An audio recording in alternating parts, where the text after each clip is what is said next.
টলিউডের জিত আর বলিউডের দুই সিনেমার মধ্যে এখন কিন্তু দারুণ একটা লড়াই দেখা যাচ্ছে।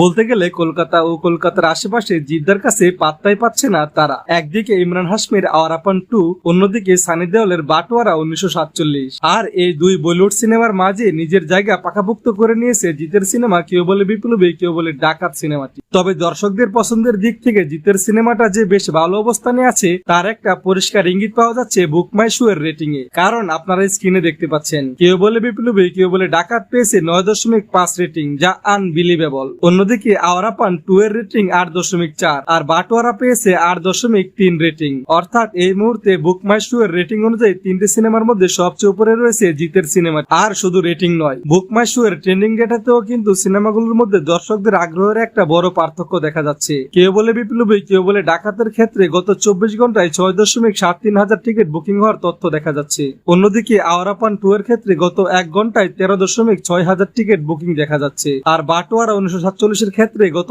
1 ঘন্টায় 2.17 হাজার টিকিট বুকিং দেখা যাচ্ছে। তাই এখানে একটা বিষয় পরিষ্কার করে বলা দরকার, এই সংখ্যাগুলো ভিন্ন সময়ের বুকিং ডেটা, তাই এগুলোকে সরাসরি একে অপরের সঙ্গে তুলনা করে কোন সিনেমা বেশি ব্যবসা করছে সেটা বলা যাবে না। তবে দর্শকদের রেটিং এর জায়গায় কিন্তু জিত নিঃসন্দেহে এগিয়ে। আর সবচেয়ে মজার বিষয় হলো অনেক সিনেমা হলেই দর্শকদের ভালো সাড়া পাওয়ার কারণে কেউ বলে বিপ্লবী, কেউ বলে ডাকাতের শো বাড়ানো হচ্ছে, যেটা সিনেমাটির জন্য নিঃসন্দেহে ইতিবাচক খবর। অর্থাৎ 2 বছর পর বড় পর্দায় ফিরে জিতে যে দর্শকদের মধ্যে আবারও নিজের জায়গা শক্ত করে নিতে শুরু করেছে, এই মুহূর্তের পরিস্থিতি কিন্তু সেই ইঙ্গিত দিচ্ছে। এখন দেখার বিষয় এই দর্শক সাড়া আর বাড়তি শো এর প্রভাব বক্স অফিসে কতটা পড়ে।